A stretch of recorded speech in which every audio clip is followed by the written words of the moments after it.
الحمد لله وكفى وسلام على عباده الذين اصطفى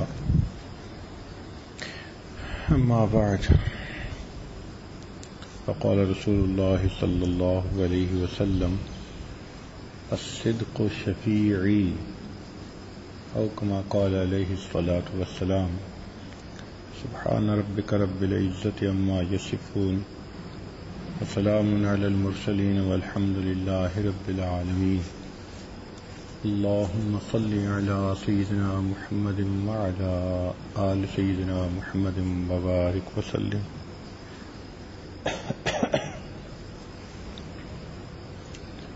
اللهم صل على سيدنا محمد وعلى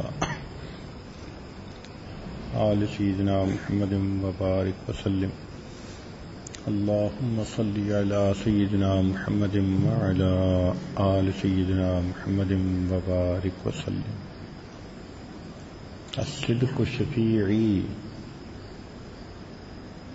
صدق میرا شفیع ہے، سفارشی ہے۔ صدق کہتے ہیں اصلیت شے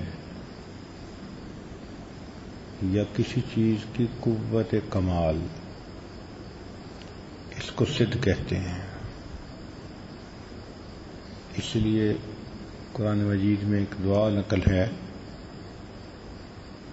کہ رب ادخلنی مدخل صدق واخرجنی مخرج صدق۔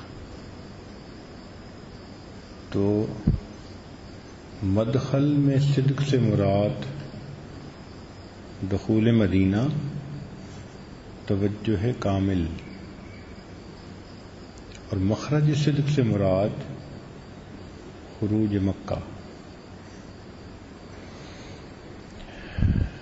تو یہ مکہ سے جانا ہو تو بھی کمال کے ساتھ، اور مدینہ میں داخل ہونا ہو تو بھی کمال کے ساتھ۔ دوسری جگہ اللہ تعالیٰ ارشاد فرماتے ہیں وَبَشِّرِ الَّذِينَ آمَنُوا أَنَّ لَهُمْ قَدَمَ صِدْقٍ عِندَ رَبِّهِمْ۔ اور ایک جگہ فرمایا وَاجْعَل لِّي لِسَانَ صِدْقٍ فِي الْآخِرِينَ۔ شفیع کہتے ہیں کسی کے مقاصد میں متحد ہو کر شامل ہونا۔ مثلا سفارش کرنے والا بندہ، وہ بھی بندے کے ساتھ مل کر کسی کام کے ہونے کے لیے کوشش کرتا ہے۔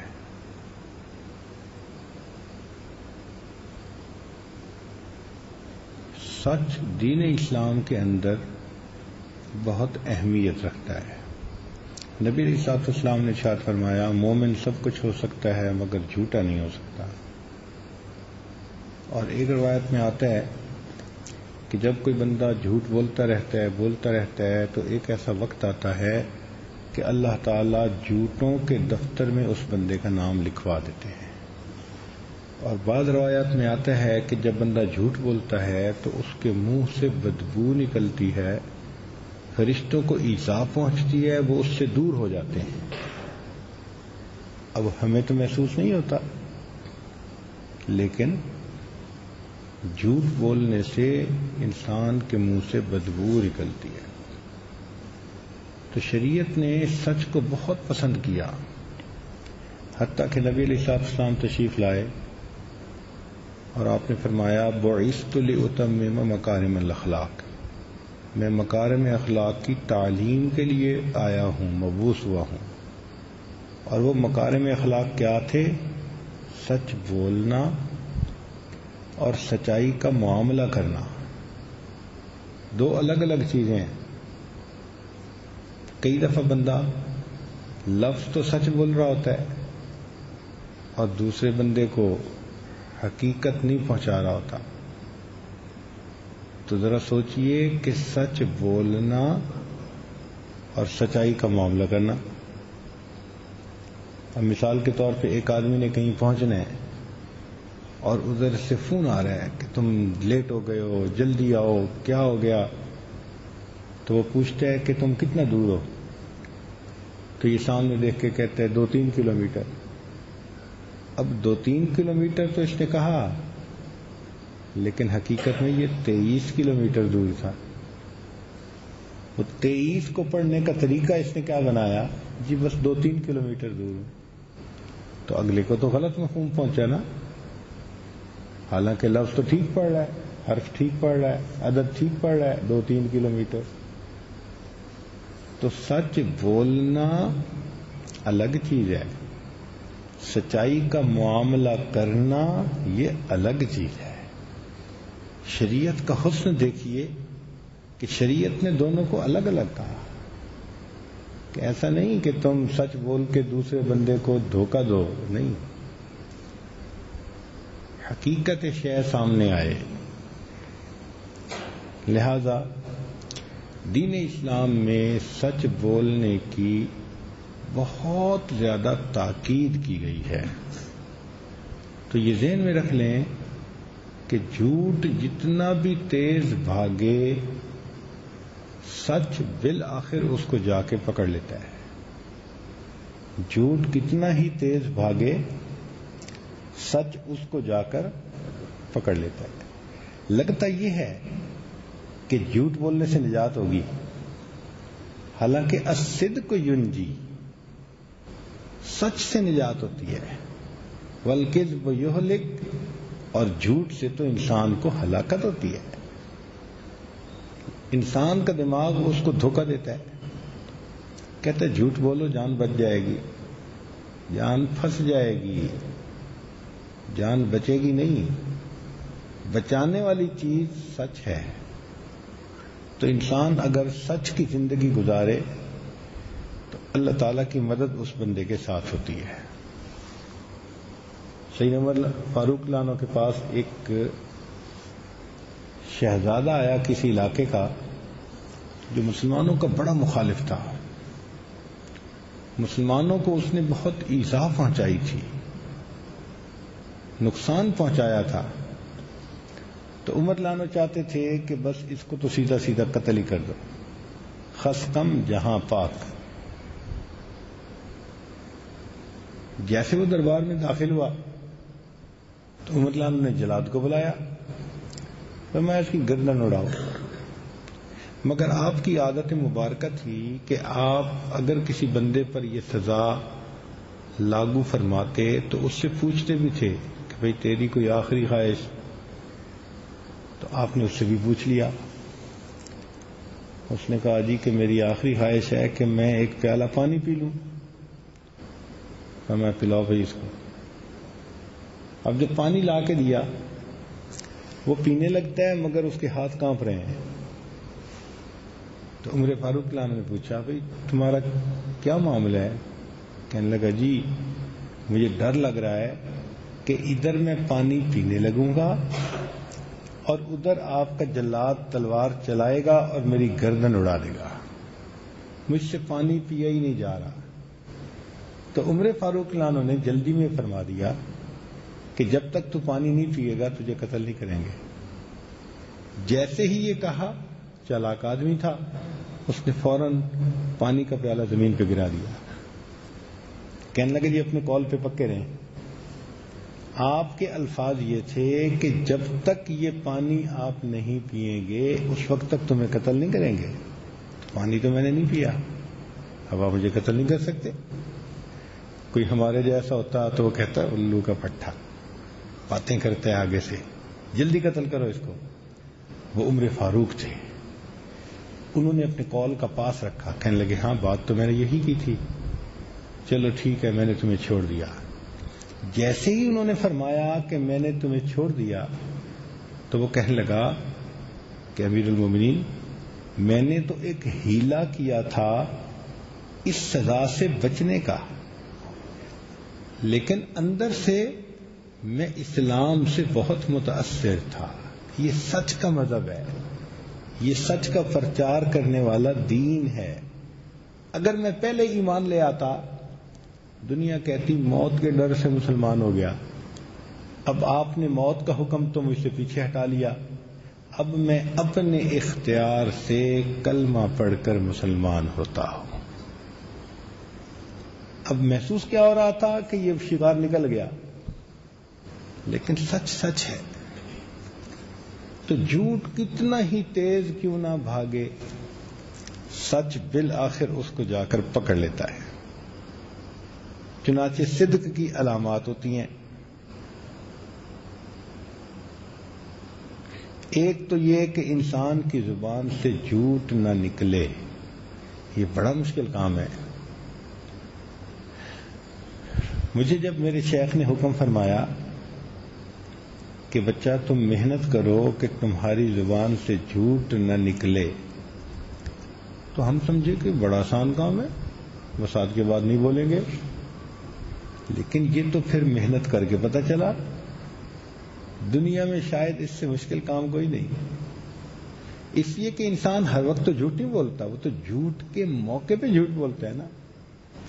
عیب سامنے آ رہا ہو، ذلت کا اندیشہ ہو، غلطی پکڑی جا رہی ہو، تو اس وقت نفس جو ہے نا وہ غلط بات کہتا ہے. ہر وقت تو نہیں کہتا، اور وہ بے اختیار جھوٹ نکلتا ہے. تب جا کے پتہ چلا کہ واقعی جھوٹ سے بچنا بہت مشکل کام ہے. سالوں محنت کرنی پڑتی ہے، سالوں، کہ زبان سے جھوٹ نہ نکلے. انسان ارادے سے بھی جھوٹ بولتا ہے، بلا ارادے کے بھی جھوٹ بولتا ہے. بلا ارادے کے جھوٹ ایسا ہی ہے، فون کر رہے ہیں اور کوئی کام پڑ گیا، کہتے بس 1 سیکنڈ میں فون کرتا ہوں. ابھی 1 سیکنڈ میں تو آپ فون نہیں کر سکتے.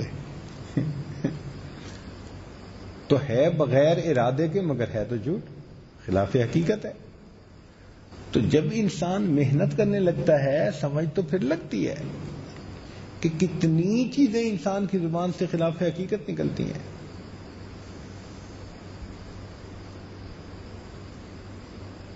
تو جھوٹ زبان سے نہ نکلے، اس پر بڑی محنت کرنی پڑتی ہے. پھر خوف کے وقت میں بھی انسان کی زبان سے سچ نکلتا ہے، کیونکہ اس نے محنت کی ہوتی ہے. صدق کی نشانی یہ ہے کہ جس مومن نے کہا انی وجہت وجہی للذی فطر السماوات والارض، اب اس کو چاہیے کہ وہ دنیا کے اوپر فریفتہ نہ ہو. اگر پڑھا یہ اور پھر دنیا پہ فریفتہ ہو گیا، لٹو بن گیا، تو اس نے سچ کا معاملہ نہیں کیا. ایسا ہی ہے، ایک آدمی پڑھتا تو ہے ایاک نعبد، لیکن پرستش کرتا ہے اپنے نفس کی، پوجا کرتا ہے اپنے نفس کی خواہشات کی، تو پھر یہ سچ تو نہ ہوا. نیت بھی ہمیشہ سچی رکھے، اللہ کی رضا. چنانچہ ظاہر باطن دونوں ایک بن جائیں، اس لیے ہمارے اکابر دعا مانگتے تھے کہ اے اللہ میرے باطن کو ظاہر سے اچھا کر دے اور میرے ظاہر کو نیک بنا دے. دعا مانگتے تھے باقاعدہ. چنانچہ اللہ رب العزت کو ایسے لوگ بہت پسند. یہ ذہن میں رکھیں کہ جو بندہ ہمیشہ سچ بولنے کی کوشش کرے گا، اس کا ایک انعام اس کو یہ ملے گا کہ اللہ تعالیٰ سچی زبان سے نکلی ہوئی دعاؤں کو کبھی رد نہیں فرماتے. اللہ تعالیٰ کہتے ہیں کہ جب اس بندے نے اپنی طرف سے ہمیشہ سچ بولنے کی کوشش کی، اب اس کی زبان سے یہ دعا نکل گئی تو میں اس کو کیسے پورا نہ کروں. چنانچہ سچ بولنے والے کو کم سے کم انعام جو ملتا ہے، چھوٹے سے چھوٹا انعام، وہ یہ کہ اللہ تعالیٰ اس کی بات کو پورا کر دیتے. یہ چھوٹا انعام ہے، اور دوسرے انعام اس سے بھی زیادہ اوپر ہیں.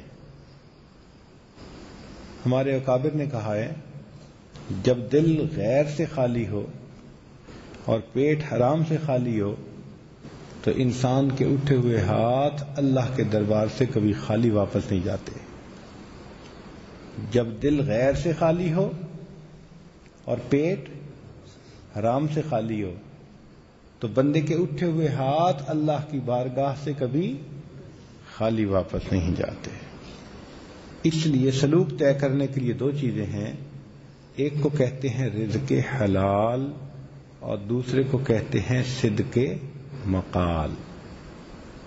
کھائے بھی حلال اور بولے بھی تو ہمیشہ سچ بولے. سچ بولنے کا ایک فائدہ یہ بھی ہے کہ بندے کو یاد نہیں رکھنا پڑتا کہ میں نے پہلے کیا کہا تھا. بھائی سچ سچ ہے. جھوٹ بولے گا تو یاد بھی رکھنا پڑے گا کہ اس کو میں نے کیا کہا تھا، اس کو میں نے کیا کہا تھا. تو سچ کا ایک بڑا فائدہ یہ کہ بندے کو یہ نہیں یاد رکھنا پڑتا کہ میں نے پہلے کیا کہا تھا. وہ جب بولے گا سچ ہوگا. تاہم اس زمانے میں شیطان نے جھوٹ کی نفرت دلوں میں کم کرنے کے لیے اس کے خوبصورت نام رکھ دیے ہیں. مثلا ایک نام ہے بہانہ. طلباء بھی کہتے ہیں جی میں نے ناظم صاحب کے سامنے بہانہ کر دیا. اب بہانے کا اصل معنی جھوٹ ہے. بیوی خاوند کے سامنے کہتی ہے، بیٹا باپ کے سامنے کہتا ہے بہانہ جی میں نے بہانہ کر دیا جی. وہ بہانہ جھوٹ ہوتا ہے. یہ عجیب بات ہے کہ سچ بولنا انسان کی ایسی صفت ہے کہ جس کی وجہ سے انسان کی باقی کمزوریوں سے بھی لوگ نظر انداز کر دیتے ہیں، معاف کر دیتے ہیں بندے کو. اور یہ سچا بندہ ہے. یہ سچ بولنا اس کی صفت بن جاتی ہے. چنانچہ بات لمبی ہے لیکن میں اس وقت اس کو بہت لمبا کرنا نہیں چاہتا. آج غزوہ تبوک میں 10,000 صحابہ جمعرات کے دن نبی علیہ الصلوۃ والسلام کی معیت میں چلے. 3 صحابہ ایسے تھے جو مدینہ میں رہ گئے. ان میں سے کعب بن مالک قبیلہ خزرج سے تھے. وہ فرماتے ہیں کہ میرے پاس 2 اونٹنیاں تھیں. پہلے ایسی 2 اونٹنیاں کبھی نہیں ہوتی تھیں اور گھر میں بیویاں بھی تھیں. تو میں نے دل میں سوچا کہ میں نے جہاد پہ تو جانا ہی ہے، چلو ایک دن اور گھر میں گزار لیتا ہوں، گھر والے خوش ہو جائیں گے. اور میں تیز سواری ہے تو میں جلدی پہنچ جاؤں گا. تو مال نے اور جمال نے مجھے روک لیا اور میں آج کل ہی کرتا رہا. اچھا میں پہنچ جاؤں گا. لیکن یہ میں دیکھتا کہ بھئی مدینہ میں جو باقی لوگ رہ گئے تھے نا، 1-2 کے علاوہ باقی وہ منافقین ہی تھے.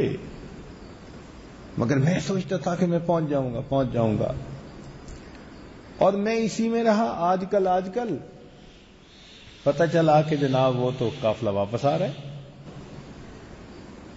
اب مجھے محسوس ہوا کہ ہاں مجھ سے تو غلطی ہوئی، مجھے جانا چاہیے تھا. جب نبی علیہ السلام واپس تشریف لائے تو منافقین تو گئے اور انہوں نے قسمیں کھا کے اپنی صورت حال بیان کی. یہ وجہ اور یہ وجہ. اور نبی علیہ السلام ان کی قسموں کو قبول کرتے رہے، خاموش. ٹھیک ہے. میں نے دل میں سوچا کہ جھوٹی قسم کھا کے میں نبی علیہ الصلوۃ والسلام کو تو چپ کروا لوں گا، مگر اللہ تو جانتا ہے نا دلوں کی کیفیت کو. تو جھوٹ ہے. لہذا مجھے پوری بات نبی علیہ السلام کے سامنے سچ کہہ دینی چاہیے. میں نے آ کر کہہ دیا اللہ کے نبی مجھ سے تو سستی ہوئی ہے، ورنہ میں جلدی بھی نکل سکتا تھا. نبی علیہ الصلوۃ والسلام نے فرمایا کہ اچھا اب تم نے جو کہ بات کھول کے کر دی، جب تک اوپر سے ہمیں اشارہ نہیں ہوگا ہم اس بات کا جواب نہیں دیں گے. اور نبی علیہ الصلوۃ والسلام نے صحابہ کو بھی منع کر دیا کہ اب تم نے بولنا نہیں اس بندے سے. لو اب جب انسان بگا کہاں بن جاتا ہے نا تو بڑا مشکل ہوتا ہے رہنا اس کے لیے. کہنے لگے ایک میں تھا اور 2 میرے ساتھ اور ساتھی تھے. مرارہ بن ربی اور ہلال بن امیہ. کہنے لگے کہ وہ تو 2 بندے گھروں میں بند ہو کے رہ گئے، میں چلتا پھرتا تھا، آتا جاتا تھا، مجھے لوگوں کے ری ایکشن کا پتہ چلتا تھا. میں نے ایک دن اپنا کزن تھا ابو قتادہ، اس سے بات کرنے کی کوشش کی، اس نے مجھے گھاس ہی نہیں ڈالی. میں تو سمجھتا تھا بڑا یار، جگری یار، اس نے بات ہی نہیں کی. میں نے کہا کہ ابو قتادہ تم جانتے نہیں ہو میں اللہ اور اس کے رسول سے محبت کرنے والا ہوں. اس نے آگے سے کہا جی اللہ اور اس کے رسول بہتر جانتا ہے. کہنے لگا میں تو بڑا ہی ڈپریس ہوا کہ دیکھو یہ حال ہے، کوئی مجھ سے بات ہی نہیں کرتا.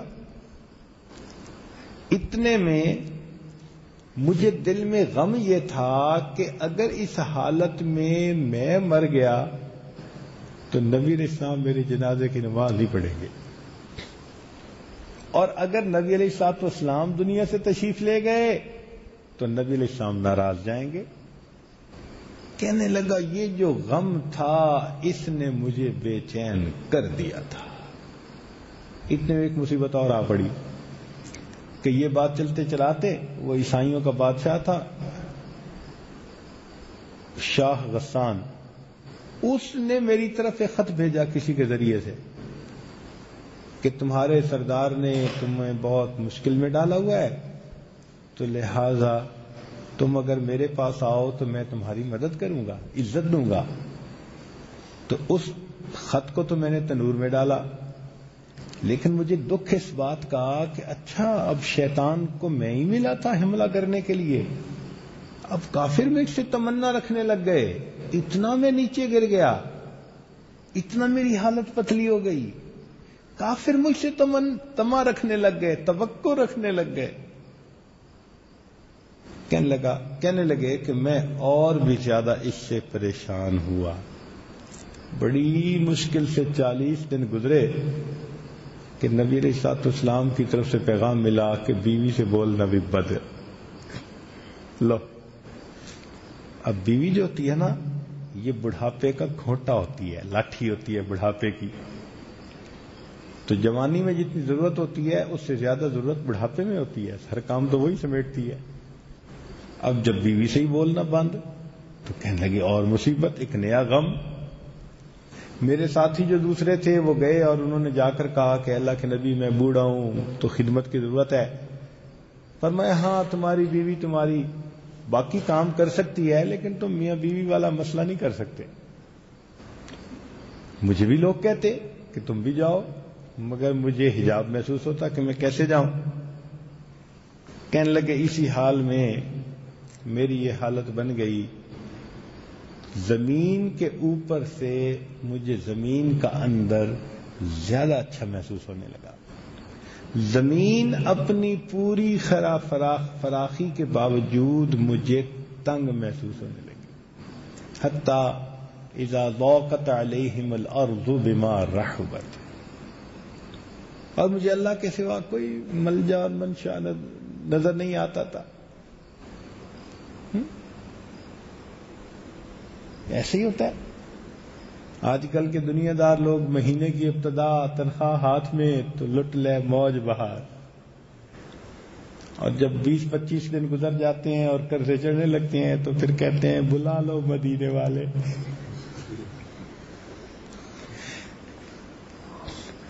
تو بندے کا حال یہی ہوتا ہے، جب دکھ ہوتا ہے تو پھر یاد آتے ہیں. تو کہنے لگے میرا بھی یہی حال، مجھے بھی خدا یاد آئے کہ اللہ بس تو ہی ہے، اور اللہ کی طرف بس رجوع کر کے میں روتا تھا.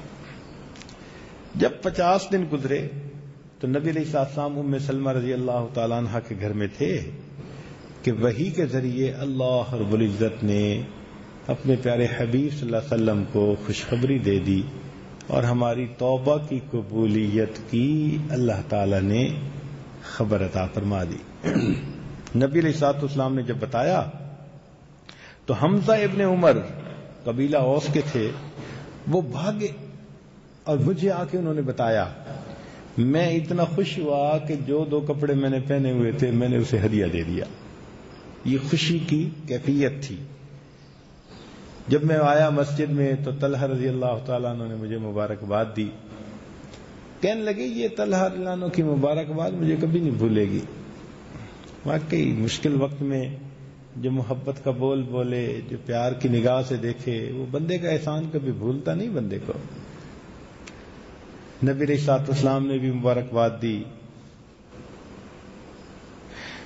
اللہ اکبر کبیرہ، وہ جو سچ بولا تھا اس کی وجہ سے بالآخر اللہ رب العزت نے معاملے کو ٹھیک فرما دیا.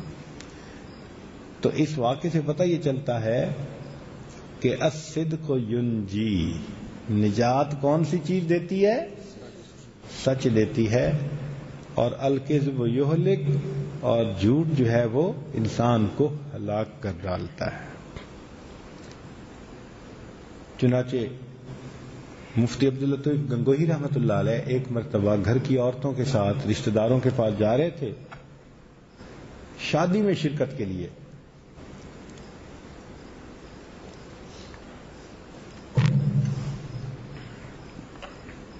اس زمانے میں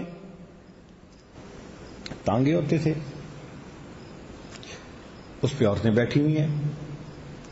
کہنے لگے کہ راستے میں کچھ ڈاکو جو تھے انہوں نے تانگے کو گھیر لیا.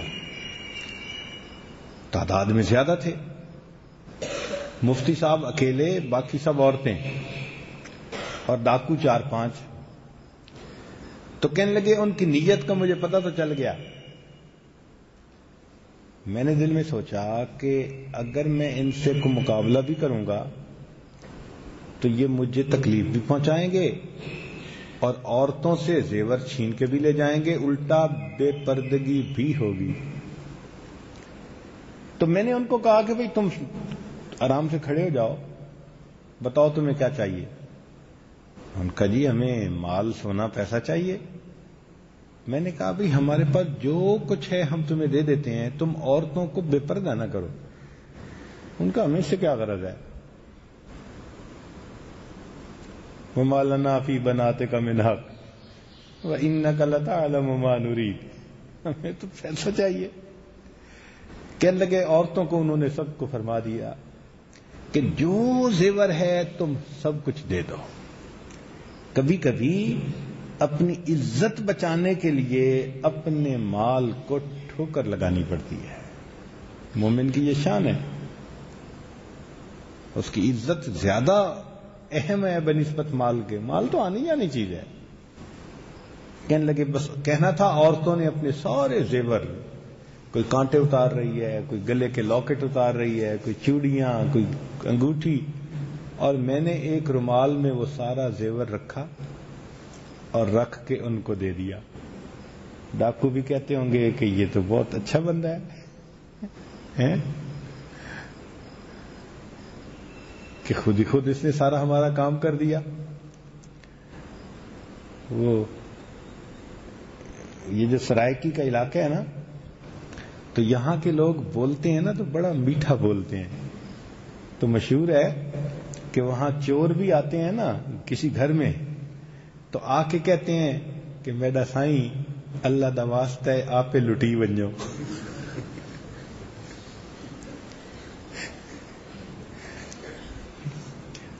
تو انہوں نے بھی سوچا کہ بھئی ہمیں تو ایسے بندے مل گئے، خود ہی اس نے اٹھا کے سب کچھ دے دیا.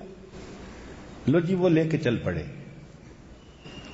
تھوڑی دیر گزری، چند منٹ کے بعد ایک عورت نے بتایا اوہو یہ ہماری جو بچی ہے چھوٹی، اس کی انگلی میں بھی چھوٹی سی ایک ہم نے انگوٹھی ڈالی ہوئی تھی اور وہ نظر نہیں آ رہی تھی. تو وہ تو ہے. تو مفتی عبداللطیف گنگوئی رحمۃ اللہ نے گاڑی رکوا لی. فرمایا ہاں یہ تو پھر وعدہ خلافی ہو جائے گی، میں نے تو کہا تھا سب دے دیتے ہیں. چنانچہ بچی کی انگوٹھی اتروائی اور ان ڈاکوؤں کو دینے کے لیے جانے لگے. پہلے تو ڈاکو گھبرائے کہ یہ آ کیوں رہا ہے. پھر انہوں نے کہا ہم زیادہ ہیں، نحن عصبہ، یہ تھوڑے سے ہیں، ایک ہیں، نمٹ لیں گے. مفتی صاحب گئے، آنکھوں میں آنسو. بھئی میں نے کہا تھا کہ ہم سب زیور تمہیں دے دیں گے اور ہمیں دھیان نہیں رہا اور چھوٹی بچی کی انگلی میں یہ انگوٹھی تھی.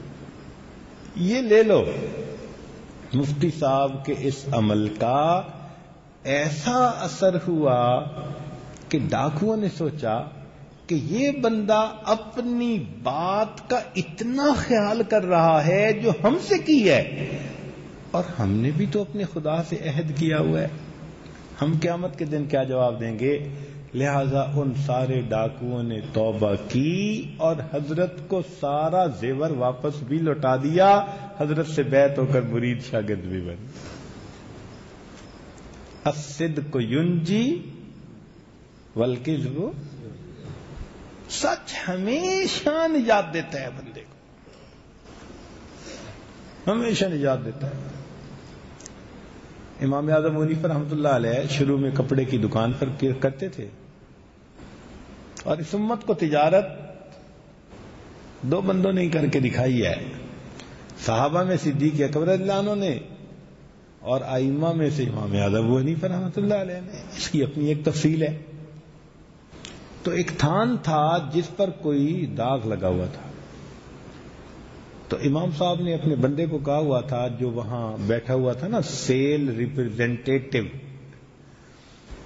کہ بھئی اگر کوئی بندہ تجھ سے خریدنے آئے تو تم نے پہلے اس کو عیب دکھانا ہے کپڑے کا، پھر بیچنا ہے۔ اللہ کی شان، اس کو دھیان نہ رہا۔ ایک بندہ آیا اور وہ عام روٹین کے حساب سے وہ تھان خرید کے لے گیا۔ جب امام صاحب نے دیکھا تو انہوں نے پوچھا بھی وہ تھان بیچ دیا؟ جی۔ بتایا تھا کہ اس میں فلاں عیب ہے؟ او جی مجھے تو یاد ہی نہیں رہا۔ کہنے لگے او خدا کے بندے، اس نے کہا جی وہ بندہ ابھی ادھر سے گیا ہے۔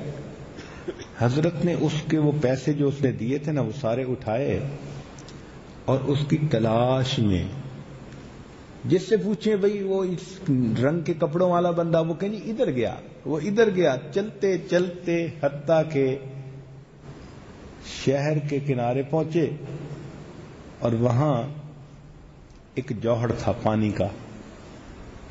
تو اس بندے کو جا کے ٹھہرایا، اس کو بتایا کہ بھئی اس نے آپ کو بتانا تھا کہ اس میں عیب تھا، مگر وہ بتا نہیں سکا، بھول گیا، تو بھئی میں آیا ہوں، یہ تمہارے پیسے ہیں، اگر تم چاہو تو پیسے واپس لے لو، سودا ختم، اور چاہو تو تم اس سودے کو قبول کر لو، تمہارا اختیار ہے۔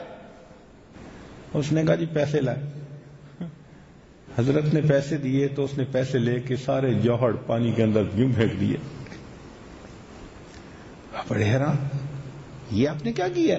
کہنے لگا کہ جی آپ کا مال اگر عیب والا تھا تو میں بھی کھوٹے پیسے دے کے آ رہا تھا، اب میں آپ کو صحیح پیسے دیتا ہوں۔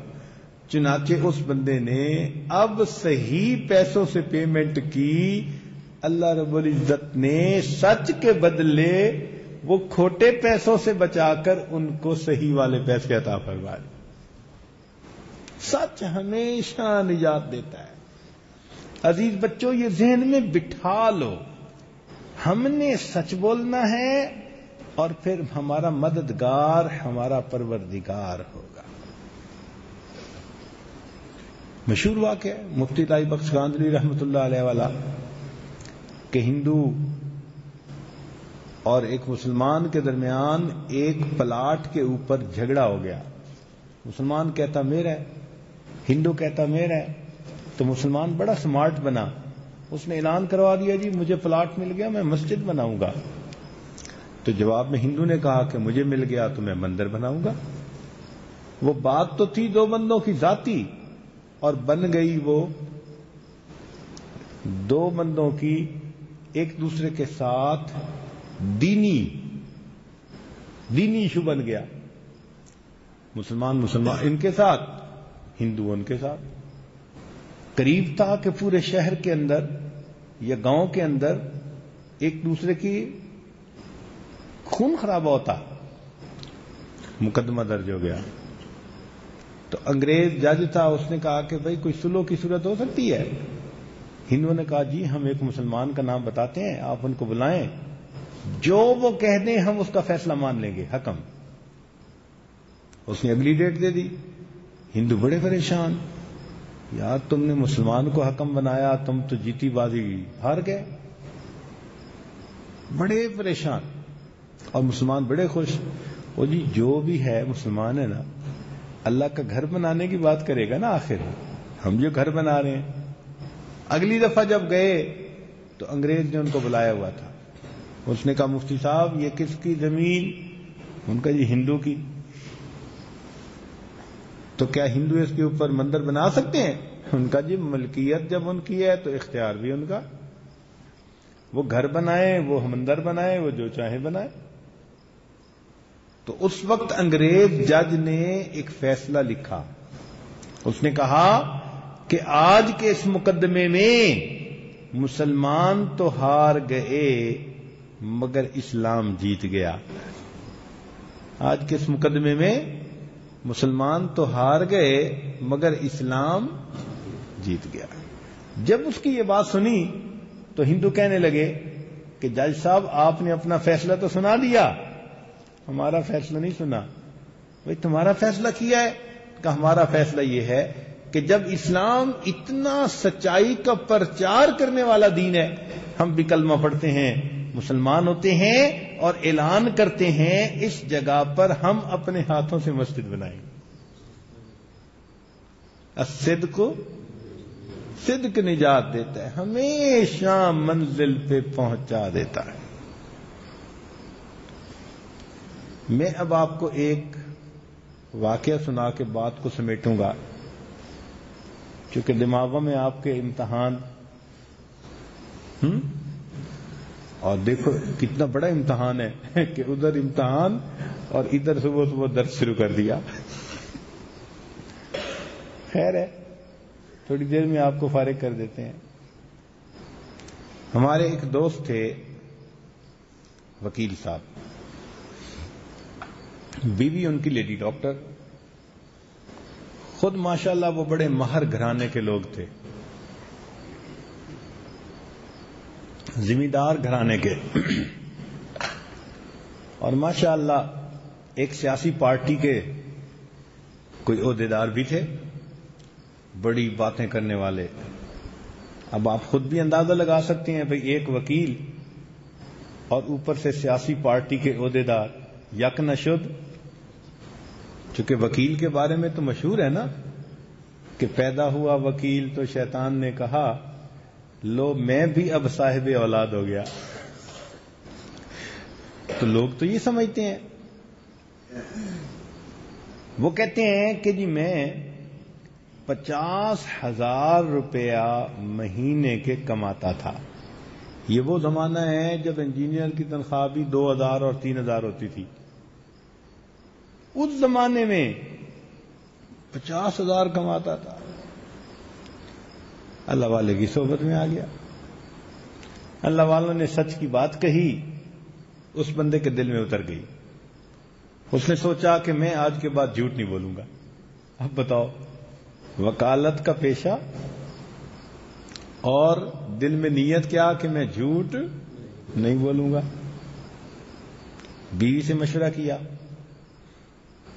اس نے کہا میں لیڈی ڈاکٹر ہوں, خود کماتی ہوں, میں آپ کو تنگ نہیں کروں گی, جو مجھے مل رہا ہے وہ بھی آپ ہی کا ہے, ہمارا گھر کا خرچہ چلے گا. آپ نے نیکی کی نیت کر لی, اب آپ بے شک وکالت کا پیشہ چھوڑ دیں, کچھ اور کر لیں. ان کا نہیں, پیشہ تو میرا وکالت ہے, پروفیشن ہے, میں اب چھوڑوں گا تو نہیں. لو جی, وہ دفتر آئے اپنے چیمبر میں اور آ کر انہوں نے اعلان کیا بھئی میں آج کے بعد جھوٹ نہیں بولوں گا. اب آپ کو پتہ ہی ہے آج کل کہ مقدمے, عدالتیں, سچ پہ بھی بندہ ہو تو اس کو اپنے آپ کو سچ ثابت کرنے کے لیے جھوٹ بولنا پڑتا ہے. ایسا معاملہ ہے. اب اس کے پاس بندے آئے مقدمہ لے کے, تو وکیل صاحب نے پوچھا بھئی تم سچ پہ ہو یا جھوٹ پہ؟ نہیں جی نہیں, اسی تو بالکل سچے جی. تو وکیل صاحب نے آگے سے کہہ دیا کہ میں تمہارے مقدمے کی پیروی تو کروں گا, اگر پیروی کے دوران مجھے پتا چل گیا کہ تم جھوٹے ہو دوسرا سچا ہے تو میں پیروی چھوڑ دوں گا. اب ایسے بندے کو کون وکیل بنائے؟ ان کا اچھا جی ہم سوچیں ذرا. وہ سوچنے گئے اور گئے. کون آئے واپس؟ چنانچہ ان کے پاس کوئی مقدمہ لے کے نہیں آتا. سارا دن اسی طرح فارغ بیٹھ کے آ جاتے. 1 سال گزر گیا، حتیٰ کہ جی وہ وکیل صاحب جگ دا ہاسا بن گئے. جو دیکھتا وہ ہنستا. وکیل ہے جی، پاگل ہو گیا ہے جی، لگتا ہے دماغ پہ اثر ہو گیا ہے جی، وہ جی کسی کے پاس جاتا ہے اس نے کوئی جادو کر دیا ہے جی. باتیں لوگوں کی، حتیٰ کہ جج آپس میں باتیں کرتے اور ان کے بارے میں حیران ہوتے کہ دیکھو آج کے زمانے میں یہ کیا کر رہا ہے. یہ کہتے میں جاتا اپنے دفتر میں بیٹھ کے خالی واپس آ جاتا. 1 سال ہر بندہ مذاق کرنے والا اور میں ہر بندے کے مذاق کو برداشت کرنے والا. دل میں نیت پکی تھی مولا جھوٹ نہیں بولنا. اب آپ اندازہ لگائیں کہ دنیا میں ایسے بھی لوگ ہیں پکے من کے سچے. 1 سال جب گزر گیا کہنے لگے امتحان ختم ہو گیا، اللہ کی مدد شروع ہو گئی. کیسے کہ ساری دنیا تو جھوٹی نہیں ہے نا، کچھ لوگ سچے بھی تو ہوتے ہیں. تو جو نیک دیندار، کوئی تبلیغ جماعت والے ہیں، کوئی مدارس والے ہیں، علماء کے ساتھ تعلق، پیروں سے بیعت، ان میں سے ایک بندے نے سوچا کہ یار یہ بندہ کہتا ہے کہ میں نے جھوٹ نہیں بولنا، تو میں تو سچا ہوں، میں اس کے پاس کیوں نہ جاؤں. وہ آیا اور اس نے کہا جی کہ میرا مقدمہ میں بالکل ٹھیک ہوں، سچا ہے، آپ پیروی کریں. وکیل صاحب جی مقدمے کو لے کے عدالت میں گئے. جج صاحب نے دیکھا ہے یہ وکیل صاحب، یہ وکیل بن کے آئے ہیں. انہوں نے تھوڑی سی جو تحقیق کی تو پتہ چلا کہ اس وکیل کے ساتھ جو بندہ آیا تھا واقعی سچا تھا. انہوں نے جلدی سے اس کے حق میں فیصلہ. اب مقدمہ جیت گئے. تو جب نیک لوگوں نے دیکھا کہ بھائی مقدمہ تو یہ جلدی جیت جاتا ہے، وہ سارے آنے لگ گئے اس کے پاس. اور جج اس کی شکل دیکھ کے اس کے حق میں فیصلہ کہ ہمیں تحقیق کرنے کی کیا ضرورت ہے، اس نے پہلے ہی کر لی ہوگی. ایک اس کے حق میں فیصلہ، دوسرا، تیسرا. اب جناب لوگوں کا ہجوم ہو گیا. کہنے لگے کہ اگلے 1 سال میں جھوٹ بول کے 50,000 مہینے کے کماتا تھا، سچ بولنے پر اللہ نے مجھے 1,00,000 مہینے کا عطا فرمایا. 1,00,000. سبحان اللہ. اللہ کی مدد آ گئی، عزتیں بھی مل گئیں. لوگ کہتے جی ہاں بالکل بندہ ہو تو ایسا ہونا چاہیے جی، بڑا اچھا بندہ، واہ واہ بھی ہر طرف سے اور مال پیسہ بھی خوب مل رہا ہے. لو جی اسی دوران حکومت کی ایک تجویز آئی کہ جو پرانے وکیل ہیں نا ان میں سے کچھ وکیلوں کو جج بنانا چاہیے. تو جب مسئلہ چلا تو جو فیصلے کرنے والے تھے ان کو سب سے پہلے ان کا نام پہنچ گیا. بھائی جج بنانا ہے تو پھر ایسے وکیلوں کو بناؤ. لو جی کہنے لگے کہ سب سے پہلے میرا نام گیا اور اللہ تعالی نے مجھے وکیلوں سے اٹھا کر ججوں کی فہرست میں شامل کر دیا. یہ واقعہ سناتے تھے اور مجھے کہنے لگے کہ حضرت جب جھوٹ بولتا تھا تو فرش پہ کھڑا ہو کر یسر کرتا تھا، میں نے سچ بولنے کی نیت کر لی، اللہ نے مجھے فرش سے اٹھا کے عرش کے اوپر بٹھا دیا، عدالت کے کرسی پر بٹھا دیا. اب لوگ میرے سامنے آ کے مجھے سر کہتے ہیں. تو بھائی اگر آج کے زمانے میں وہ بندہ زندہ ہے، آتے ہیں ہمارے پاس، آج کے زمانے میں وکیل اگر یہ نیت کر لیتا ہے اور اللہ اس کو سرخرو کر دیتے ہیں، تو پھر عزیز طلباء کون ہے جو کہے کہ یہ جھوٹ کے بغیر گزارا نہیں؟ کوئی کہہ سکتا ہے؟ تو آپ لوگ آج دل میں ارادہ کریں گے یا وعدہ کریں گے؟ ارادہ کریں گے یا وعدہ کریں گے؟ سوچ لیں. دل تو کہہ رہا ہوگا ارادہ ہی کرو ابھی، ہیں بھائی؟ اونچا بولیں، ارادہ کریں گے یا وعدہ کریں گے؟ نہیں، وہ مشورہ دینے والا مشیر بھی تو ایک ہے نا، وہ بھی مشورہ دے رہا ہوگا، تیرا کام چلے گا کیسے؟ تو بھائی ارادہ یا وعدہ؟ اپنے دلوں میں وعدہ کر لیجئے، آپ اپنے دل میں وعدہ کریں گے، سچ کی برکت سے اللہ تعالیٰ آپ کی زندگی کی پریشانیوں کو ختم کر کے آپ کو خوشیوں بھری، کامیابیوں بھری، عزتوں بھری زندگی عطا فرما دیں گے۔ اللہ تعالیٰ ہمیں سچی اور سچی زندگی گزارنے کی توفیق عطا فرمائے۔ ہزار خوف ہو لیکن زباں ہو دل کی رفیق، یہی رہا ہے ازل سے کلندروں کا طریق۔ آخر دعوانا ان الحمد للہ رب العالمین۔ سبحان ربی العظیم، اللہم صلی علی سیدنا ربنا ظلمنا انفسنا وإن لم تغفر لنا اللهم هب لنا